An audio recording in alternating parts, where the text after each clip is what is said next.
The FDA has been an agency under fire, from controversial staff appointees to deep staffing cuts to being openly questioned by former FDA chiefs about medical policies. Now CNBC has learned that in the depths of the government shutdown, the FDA approved sending staffers on a $250,000 trip to a conference in Singapore, prompting questions about the agency's priorities. Here's the story. On the last day of the government shutdown, employees from the Food and Drug Administration boarded planes destined for Singapore, where a global healthcare conference was convening on November 18th and 19th.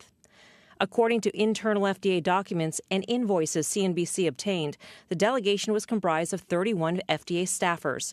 The trip, which cost more than $250,000 or upwards of $8,000 per person, was approved about 1 week before they departed on November 12th and before the House of Representatives voted to end the shutdown. The bill is passed. The motion is adopted. The conference venue was a Hotel Aura and Hotel Michael on the Singaporean island of Sentosa. These five-star resorts house a Universal Studios amusement park and an adjoining casino. The event was the International Council for Harmonization, or ICH, which aims to unify global standards for drug development and approval.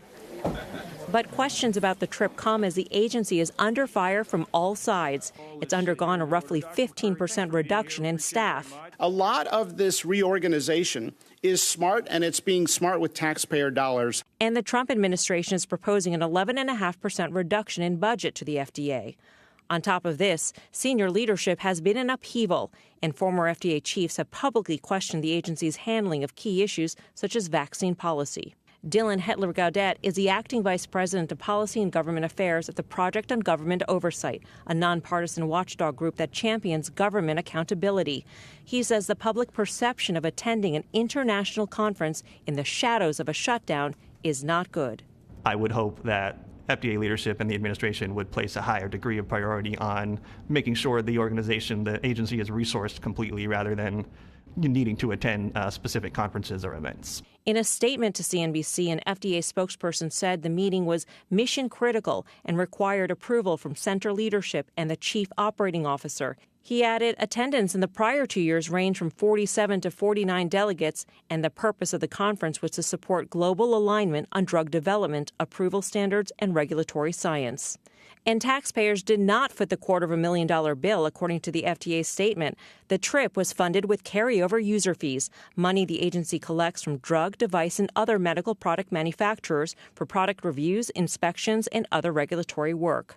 Still, the FDA seemed to be aware that any travel could be viewed unfavorably. For example, in one document the agency wrote, due to the optics of business travel conducted during a shutdown, conference approval will be handled by FDA's senior leadership on a case-by-case basis. Those dollars are still public dollars. Those still belong to all of us, the American public. The day after we reached out to the FDA about this story, the agency removed 2 public website links that outlined its travel policies during a government shutdown. A spokesperson for the FDA told us the agency routinely updates its web pages to ensure information remains accurate and consistent with current policy. We also asked if Commissioner McCary was aware of and approved the trip.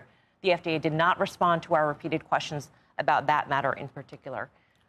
There was a virtual option. 3 people decided to attend virtually, but still 31 decided to go physically. So they could have gone virtually if they wanted to. They could have done this virtually. We're not saying that this was a boondoggle whatsoever. I don't want anybody to come away with it. It's an important conference. But it was during the government shutdown. It was during a time when funding was very limited. These carryover user fees, these are from applications. That's the only funding that the FDA has during a shutdown in order to conduct things like inspections, to respond to imminent threats. And specifically, they say imminent human threats or threats to property. That's what the funding should be used for during a shutdown. Some will question whether or not a conference falls into that category. So what happens next, now that you've reported all of this? Well, there have been questions already about how the FDA spends money.